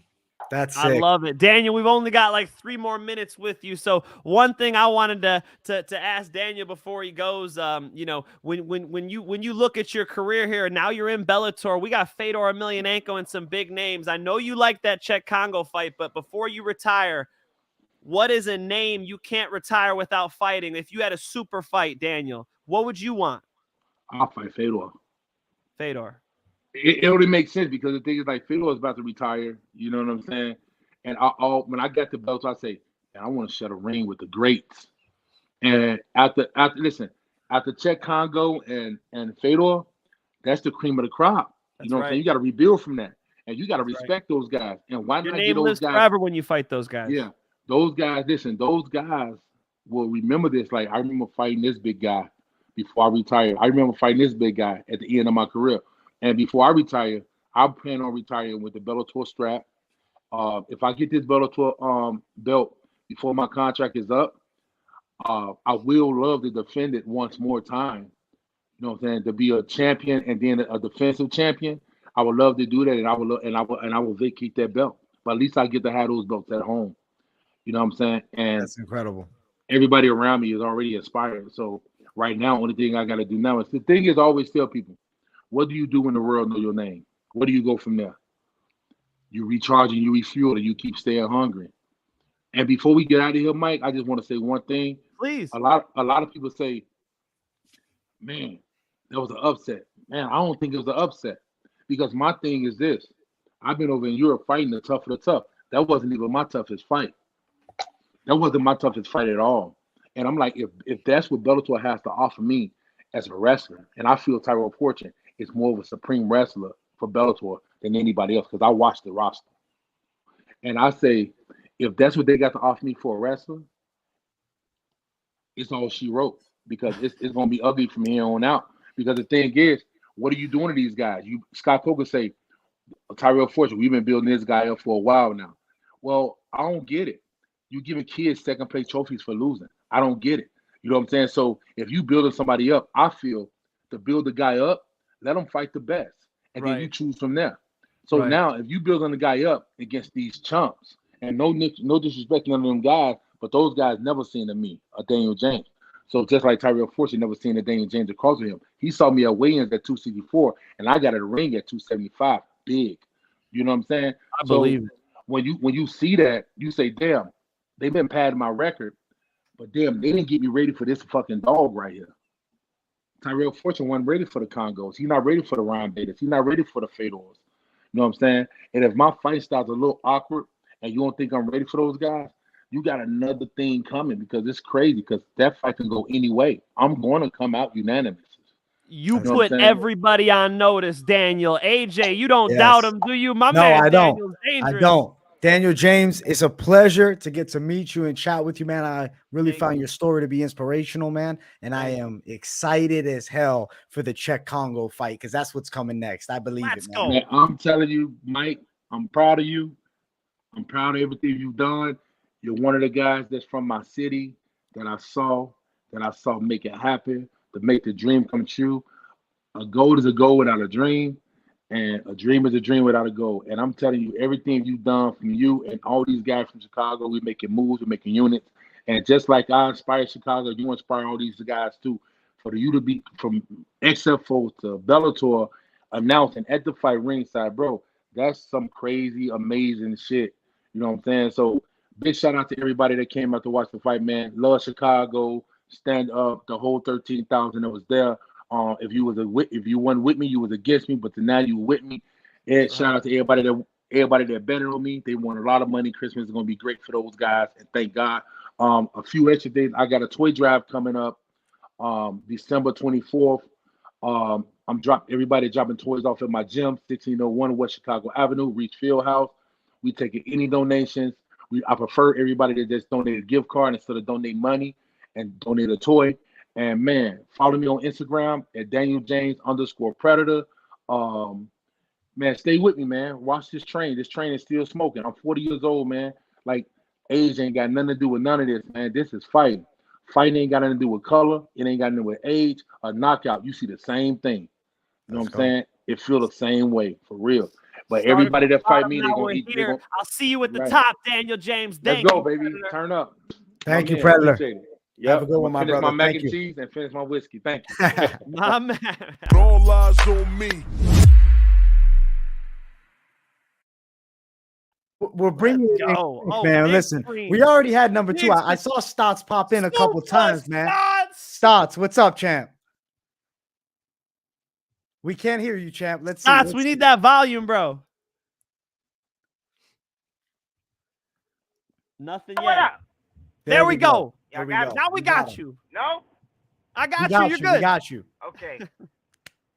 Super Stots in the building. What's up, man? We've got the undisputed interim because his boy's got the title and, you know, he's got a little injury going on. But we've got the bantamweight champ of the world. I'm not just talking about the best bantamweight. I'm talking about he's on the pound-for-pound list. Super Stots, good to see you, man. Good to see y'all, man. Good we can catch up. Yeah, I popped in a couple times throughout my practices and my workout. Yeah, no, I saw you and I said, "Oh shit, he's probably gonna be like, yo, these guys ignoring me over here." I'm like, oh shit. We were talking to Daniel James, man, who just had a breakout performance, man. So that was sick too. Hell yeah, bro. Daniel James is amazing, bro. I'm super impressed with Daniel James. That dude is a beast. He's huge. And I can see that he likes to talk. That motherfucker likes to talk. He does, man. He said he wanted Czech Congo next. I would love to see that shit. I'm in his hell. Bro, I would love to see that. I think that'd be a good fight. I think they need to fight him up, you know. And he's right. You know, he's been fighting in Europe. You know, he's been training in Europe with those guys in Russia and stuff. So I think he deserves it. I'm in on that, man. Let's give it to him. Now, what's funny, though, Stots, is earlier in the day, we talked to your boy, Danny Sabatello, up-and-coming opponent. And Mike Finch has some things that he'll mention from that conversation for you, brother. He's got it. Yes, down. Of course. Well, it was fun sitting down with Danny, as always. You guys are so animated. I actually asked him. I'll start with this. I asked him about your Ice Age meme that you posted of him looking like Sid the Sloth. I asked him, and he said... And he said that he's coming at you with this "I'm gonna kill you" energy, and you're coming back at him with this playful shit. You know, what do you think about this discussion back and forth? I mean, he's saying his shit's more hardcore than your shit talk, Raufeon. Exactly, but his shit talking is more hardcore. His fighting is fucking Ice Age. His fighting is kids play. He's doing the opposite of what I'm doing. We nothing alike. You know what I mean? Like, I do violent things when I fight people. He does not. So he got to talk. He got to talk crazy, because that's how we going to get people excited about him fighting. I mean, Stots is one of the most exciting fighters in the world. Anybody who watched you and Juan Archuleta knows that you can put anybody away. When you hear Danny Sabatello talking like, "I can strike with you," what do you think when he's saying that? Do you think he believes that? Because from my perspective, I think he's going to absolutely do everything he can for these takedowns. Bro, one thing he did say that was the truth is that he's a very smart fighter. He's very smart, so he knows where his strengths are. He knows where his weaknesses are. If you watch all of his fights, he does everything to avoid striking. He brings people into this facade of, yeah, I want to bang it out with you, or hey, yeah, I'm gonna stand up and work on my stand up. But it's all a facade. It's all to get back to his wrestling, because that's all he can do. He trains at one of the best gyms at the world. And all he can do there is wrestle, because that's the only skill, you know what I'm saying? He's not humble enough to put himself in a position to lose, so all he can do is try to win and wrestle. If he does anything else, he's going to get fucked up. Two things about the wrestling Super Stots. I asked him the same shit I'm going to ask you. Be honest with me now. When I asked him if you two put on the wrestling singlets and went at it, he said he would tech fall you. He said he would score so many points that they would stop it. How good is this guy's wrestling? Bro, his wrestling isn't that good. He was a D2. He's a D1 qualifier. I beat plenty of D1 qualifiers in my time in wrestling. Like, so the way he talk, like, I wrestle, what he doesn't, he fails to mention is when I'm in D2 and he's D1, we all go to the same tournament. So I'm wrestling in the same tournaments as D1 guys. So I have plenty wins over D1 guys. And a D1 national qualifier is not going to get it done against me. And then the second question is, this is a mixed martial arts fight, so we don't even need to think about the wrestling singlets being on. He's got to close the distance with you when you've got punches, elbows, knees, kicks, all these problems. How much do you think this wrestling is going to be a factor? Do you think you could keep distance on this guy and kickbox him in this fight? I think I can do whatever the hell I want to do that day to this guy. You know, I can wrestle with him. I get on top of him. I guarantee you he's not getting up. If I decide, hey, I want to kickbox today, there's no way he's going to get to my legs shooting 10 feet away.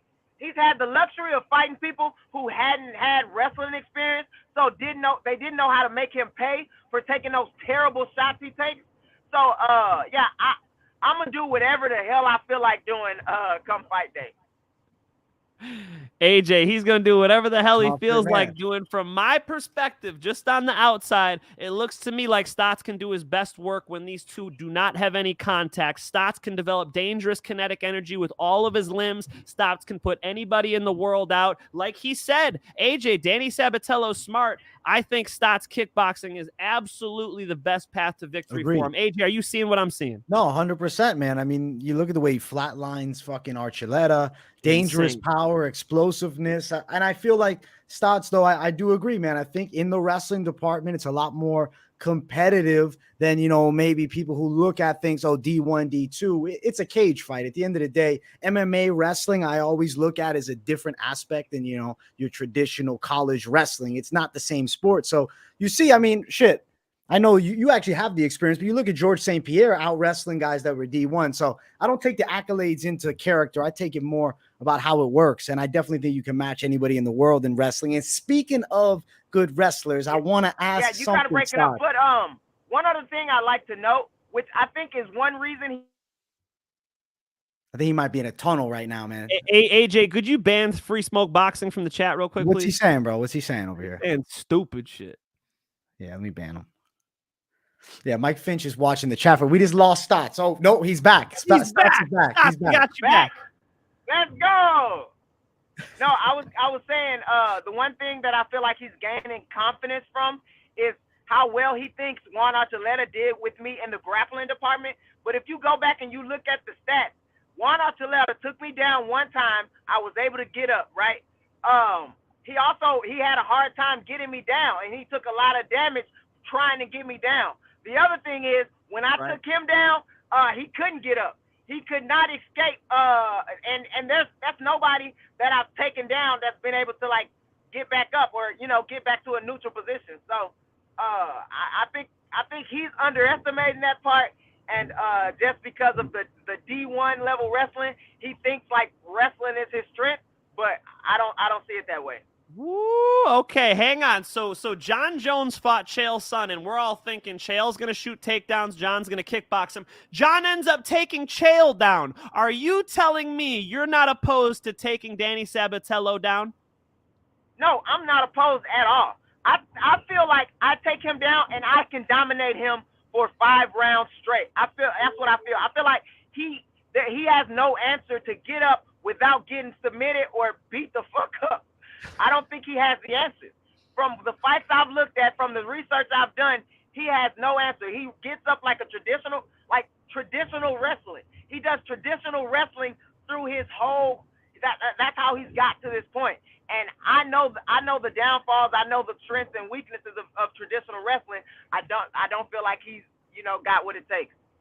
I like the confidence, Mr. Stots, Champ Stots in the house. Now I want to jump to a subject about, I guess, crossover. Obviously, it's not going to happen, but hypotheticals, man. When you look at the landscape of that UFC bantamweight division, there's one name that I'm going to bring up, and he doesn't have the belt. How do you think you fare with the Sugar Show, Sean O'Malley? What do you think about that matchup? To be honest, I think I'm off the floor with Sugar Sean. I think the Sugar Sean fight, I mean, it could look one or two ways. It could look like a Aljamain Sterling fight, where I just take him down and I do whatever I want with him. But I also feel like I can strike with him. He's long, but I have good kicks. I have good rangy attacks. I think I do well. But I've been saying that for a while. Nothing. I don't want to take away anything Sugar Sean has done because he looks like he's doing the right thing. I mean, he's ranked number 1 or 2 now. Yeah, 1. That's right. With the Piotr Jan win, he's up at the top. That's right. Yeah, so you can't deny that he's good, but I think I'm better than anybody in the world, No matter the organization, that's just the self-belief I have in myself. I think I beat everybody. I like that confidence, man. I think it's a needed confidence. And he's I think, well-rounded, AJ. no, he is, bro. Raufeon I like Stots Stots, can man. I've been fight following him for a anybody, while. anywhere, man. He can spin, Yeah. he can jump, he can wrestle. And if you look at my fights, I'm like, so Sabatello talks about how smart he is. I'm smart, but I have the tools to like use my strengths in different fights. Like I fought Keith Lee, a totally different style than I fought Josh Hill or Magomed, or Juan Archuleta. Because I have the tools, because I have the skills to back up, you know what I mean? A good game plan. So I literally dictate where I'm gonna put the fight. If you ask me that night what I'm doing that night, it happens like I say every single time. Hey, that Magomedov performance, Stots, you put a lot of people on. You made a lot of eyes open up real wide and say, oh shit, this Raufeon Stots guy could be the best in the world. I gotta say, and I've told you this in person, Stots, that way back before you fought Jeff Curran, I'm talking about way back, I talked to Asif Oscar and I said, hey, you've been to Roufusport before. Who is coming out of Roufusport that I should pay attention to? He gave me one name, and that was Raufeon Stots. And look at what you have done to the mixed martial arts game, man. You have been on absolute fire. Here you are defending your title. I mean, you're kind of living the dream, man. Shit's kind of going according to plan for Super Stots. Yeah, shout out to Asif. But yeah, or Asif Oscar. Yes, sir. Yeah, this is definitely the highlight of my career. You know, I get to beat up a pussy for a lot of money, and like life is going pretty good. You know, I'm back around my family. You know, yeah, life is pretty good or my journey in mixed martial arts is going really well right now. And AJ, he's closing in on that $1 million, dude. This is the semifinals. Oh shit, yo, that's insane, man. When you hear the word million, bro, and it's there. I know obviously you can't look ahead. You're focused on what's in front of you right there, but like I guess something like that. Like, what does that mean to you, man? Is it like, yo, I feel like this is written in the stars type thing? Yeah, that's exactly it. Like, soon as I came to Bellator, I was like, man, I feel like this is the start of something great. You know, and I just feel like everything is like aligning, you know what I mean? It sounds like cliche, but it just feels that way, you know, like everything is aligning, you know, for me to succeed, like I'm in the right place. Like the matchups, I'm getting what, you know, kind of what I set forth into the world, you know, what I've spoken to existence is coming to fruition. And yeah, man. Yeah, I just feel like it's, you know, it's like meant to be. That's incredible. Meant to be. There it is. Meant to be. Hey, Igor Ramos has been trying to get a question in with every guest. Let's go ahead and give him Super Stots. All right, fan. Yeah, we can go for this one. It's I have to ask you, what was your reaction to hearing of Rumble Johnson's death? Bro, I was sad. I didn't know him personally. I was sad because I've heard such good things about him. I was also like shocked and yeah, kind of like hurt, you know, that for me, I look up to Rumble, you know, just being a black role model. I look up to him, you know, and the way he carries himself with being the kind of beast he is in the ring, you know, I really respect that, you know. So like it just hurts that, you know, another good soul has left the earth, you know. So I was hurt, you know. I was kind of sad. Yeah, man, it's a real loss for the mixed martial arts community. I don't know if you saw, but they posted that light heavyweight bracket when Nemkov won, and they showed how originally it was Rumble Johnson supposed to be in that light heavyweight tournament. Just so crazy to think that, you know, he would have been there that night. We would have been hanging out with Rumble Johnson at that last show right there. So, you know, big respect to Rumble Johnson, man, absolute legend of this sport. Nothing but class. It's also like life is so freaking fickle, or like we can be gone in a second, you know. Yeah. So it's it's sad and it's crazy. That's well said, champ. That's well said. Hey, we got somebody who had the same thing. Never cared. Raufeon, you the real one. If people don't believe, just watch his fight versus Magomedov. That's exactly what I'm saying. And then creep underneath him. Official prediction. Now they know I don't say rear naked choke. He says Super Stots by rear naked strangle. Now we gotta ask the champ, how do you win this fight on December 9th? Man, I feel like I want the TKO, at least close to a TKO to like, cause I want to hurt him. I want to hurt him bad, you know. But it feels kind of sweet, like making him give up, you know. Like after all that talk, he's gonna give up. Like he'll tap or go to sleep. So yeah, I don't know, man. If he gives me a submission, I'm gonna take it. But I would rather I feel like put a hole in his face. Oh shit! rather Stop TKO. looking for that knockout, AJ. You want some Something violence. that's so fun about this fight, AJ, is they both are such good talkers, man. They both are hyping me up. Every time I'm done listening to them, I'm saying, I can't wait to be cage side for this shit. It's gonna be sick, bro. Hell Let's yeah. go. I love it. I love it. Before we let the champ go, AJ, we got anything else for him? Listen, Stots, it's a pleasure to meet you, man. Been following for a fucking while, man. It's cool to see how, life has, a crazy way. I'm not trying to bring up a bad moment, but in terms, it's a beautiful moment. The Marab fight, if you would have won that, you would have been living a different life. And now you got $1 million in front of you. UFC's not giving $1 million to nobody. So right now, I mean, besides maybe a couple guys, but you know what I'm saying. So yeah, let's go. No, I'm happy. I'm super happy with my position. I feel like I needed that loss to be in the position I'm in, and all the best to Marab. Of course, if I could get that fight back, I'll get that fight back. But much success to Marab. You know what I'm saying? I got nothing against him. But yeah, I'm happy it happened in a way. Yeah. 18-1, AJ. AJ brings up his one loss. My man is on like a freaking 12-fight win streak or some shit. Stots, you are all class, bro. It happened. We can't shy away from them. They happen, Right. But what I do, I come back better, That's Hey, what man. I Hey, Juan champion do, baby. Archuleta, I'm a by the champ way, now. that win over Juan Archuleta, how good did Juan look in his last fight against Barzola? That's aged really well. Ladies and gentlemen, we might be talking to the best bantamweight on planet Earth. Super Stots is going to be the main event of Bellator 289 at Mohegan Sun in Connecticut on December 9th. I'll be coming back from my cruise, so I'm going to be nice and tan, and I'm going to be talking to the champ. Mr. Stots, thank you for coming in today. We cannot wait to see this fight. Let's go! Trip, let's go! There he is, ladies and gentlemen. Peace out to the champ. Champ, peace out. Great to meet you, brother. Good luck. Yes, sir. Y'all too. All eyes on me. Yo, we had the Mac in the house, bro. We had the real trinity of savages, man. You started off Danny Sabatello. We then bring in Daniel James and finish it off. High off of wins. All of them high off of big wins, man. High off huge wins, man. That was sick, bro. I really loved breaking it down with them. And I'm not finished with the show yet, Mike Finch. We talked a little UFC 282, but there's something more exciting for me to talk about. It's this fight right here. John Jones versus Francis Ngannou seems to be on the horizon. UFC 285 is what they're talking about. Backup opponent would be Curtis Blades. Something to note.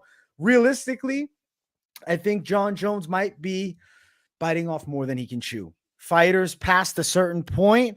Is it going to be too late for him now after a long layoff and you get thrown the hardest puncher that you've ever faced? We always talked about Rumble Johnson, rest in peace to the great, as one of the guys that could have beaten John Jones. Now you throw him in Ngannou, a guy with insane knockout power, current heavyweight champion, been consistently fighting. John Jones, the last fight was a controversial-ish decision win over Reyes. I think he's in trouble in this matchup, and I think it's a mistake by the UFC.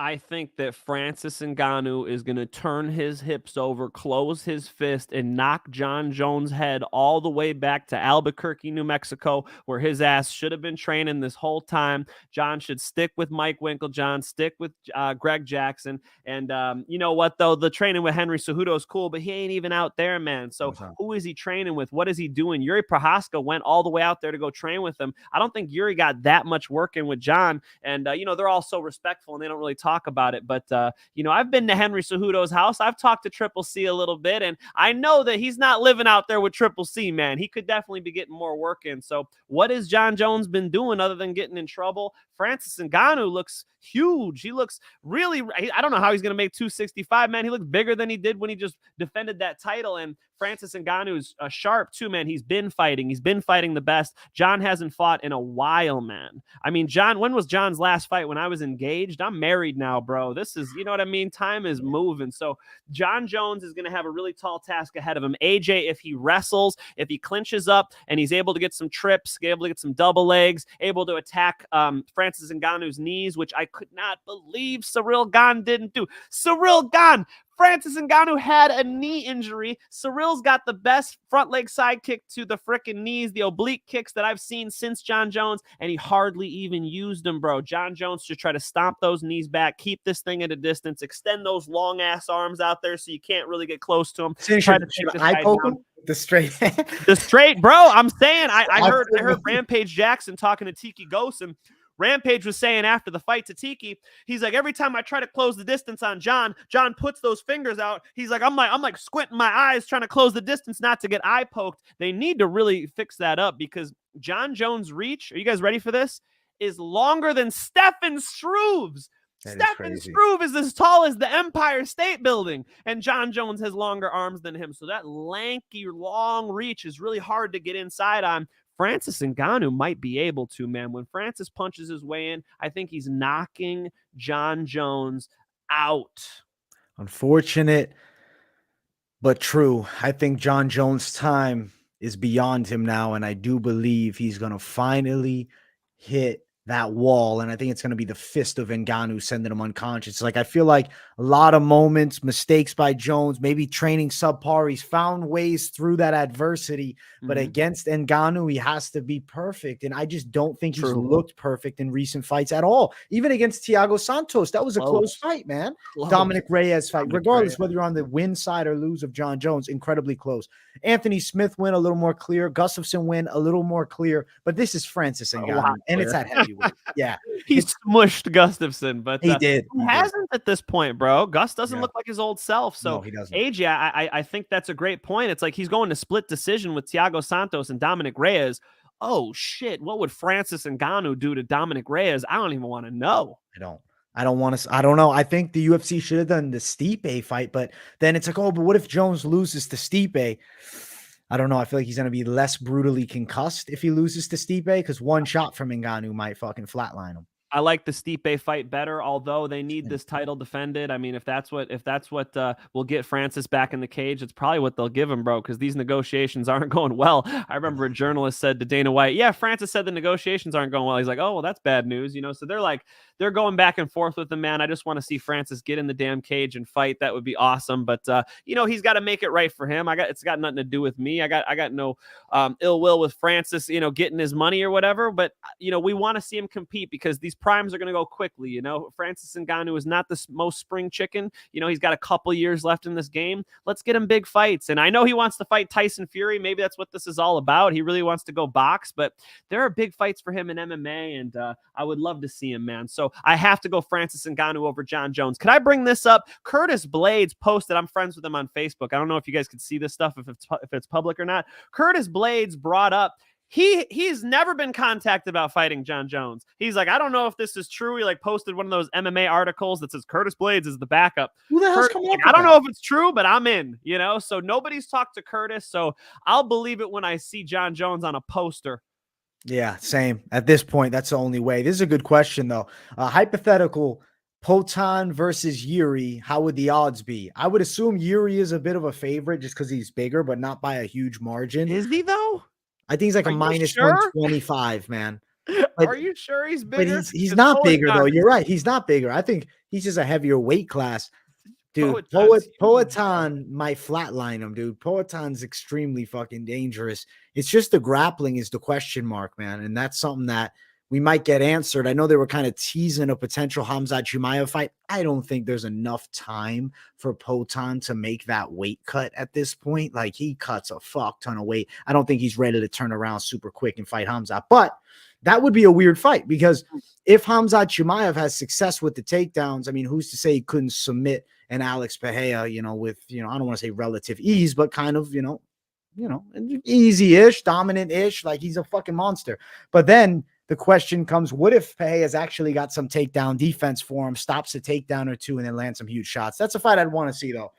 Yuri versus Potan. If the universe would have worked out as it should have, Yuri should have beaten Glover again in 2 weeks, and then Potan should have jumped up, and we could have done that fight. Unfortunately, we don't have that. No, come on. He's got the whole middleweight division. Why are you guys trying to move him up so Jump quick? it. Come on. just to save him from losing. You know what I'm saying?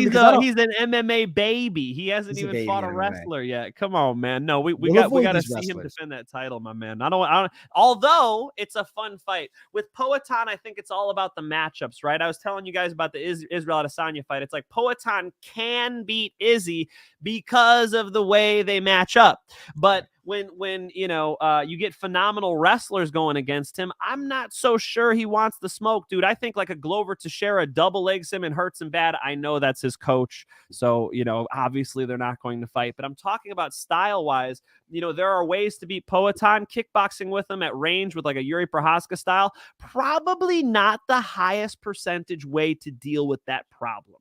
Listen, I think you're right. I want to see it, though. We'll find out soon. I think the immediate rematch, or I guess quadrilogy now with Adesanya, is what should be next for him. And, we were talking about Bellator light heavyweight. Mike Finch, I texted you earlier. I said, fuck, man.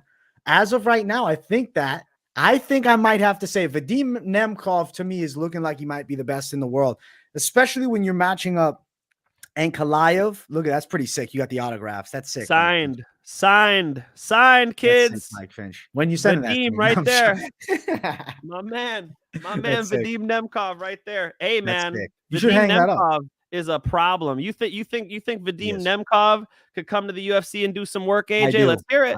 I do. I think Vadim Nemkov in the UFC, I'll be honest, I'd pick him over Jan Blachowicz. Ooh. I want to see how Ankalaev looks against Blachowicz because that will tell us a lot, but it would be hard to go against Nemkov. The guy that Nemkov, I think, could run into maybe the most problems with would be the matchup that he's fought once before is Prochazka, but wouldn't blow my mind. Dangerous, dude. Prochazka's just, he's a freak, but like you look through that division, does he beat a Jamal Hill, top guy, but probably is able to take out everyone. Vadim Nemkov right now is at least number 2. Like he's right in the top 2 of best in the world, period, at 205.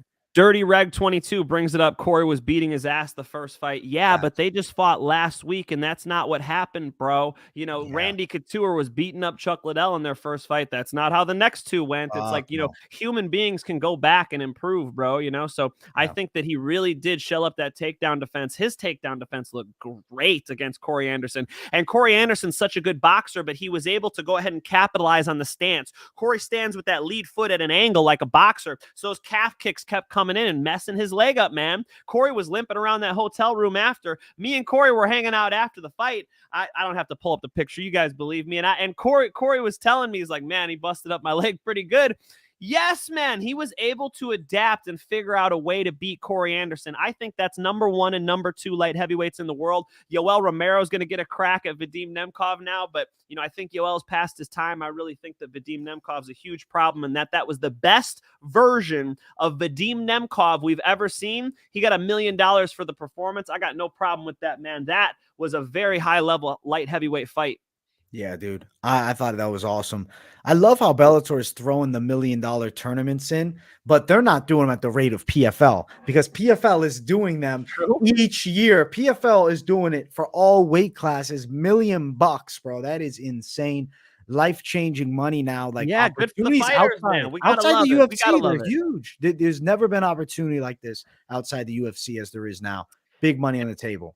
It's hard for these guys who come up like runner-up. Like I remember Captain Eric Alberison was saying, tell Scott Coker to rewrite that $1 million check because the fight that AJ McKee had with the first one with Patricio Pitbull, Patricio Pitbull gets finished in the first round. They rematch, Patricio edges him out, but that wasn't for the $1 million, Same thing with Corey Anderson. Corey Anderson smashed Vadim Nemkov in the first fight, but with the accidental headbutt, 10 more seconds to go, he would have been a millionaire. He's so nice. He said, I headbutt him. Corey, don't tell him, Corey, get your money. It was too bad because now they rematched. Vadim gets that $1 million. It's like, the guys really want it. It really is life-changing money for these fighters. And I love to be the tiny little small part of it. I get to be just promoting their stuff on social media and stirring stuff up backstage. I absolutely love what I do, man. So it's very cool to see these guys become millionaires, and good for PFL making millionaires, good for the UFC making millionaires. They were the first ones doing it. They paved the way. They're the ones who made MMA legal in all 50 states.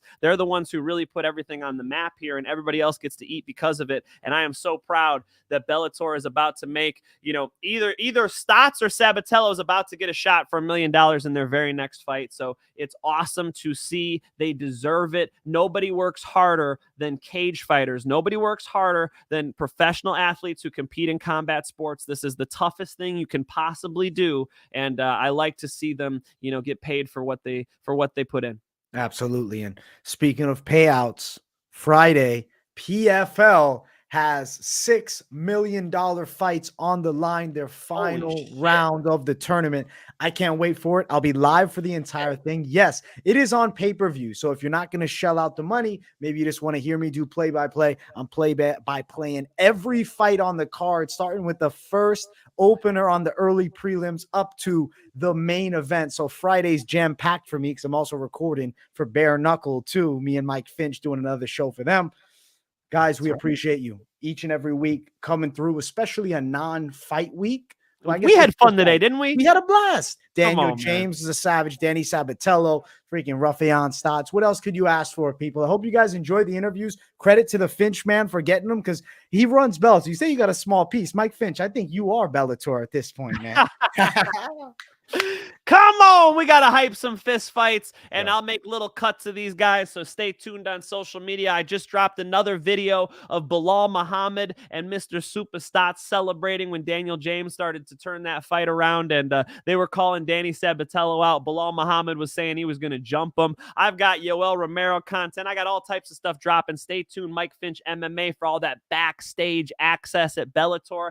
I'm going to be on a cruise, so I'm going to give AJ all my picks. I didn't even get to say between Bryce Mitchell and Topuria. I didn't even tell you guys what I think about Till and Duplessis. All that'll come out on the next show. Stay tuned. Maybe we'll get a fighter in here with AJ. We'll figure something out fun for you guys. Always appreciate having the Moneyline fans in. We love you guys. Thank you for tuning in again. Happy Turkey Day tomorrow. Thank you guys so much for watching. Make sure you guys smash the hell out of the like button. If you're new to the channel, subscribe. Keep it locked in. Go subscribe to Mike Finch's channel too. Link is in the description. And I'm telling you guys, big things coming for the Moneyline. So stay tuned. Much love, my people. Peace. And we will see you all in the next one.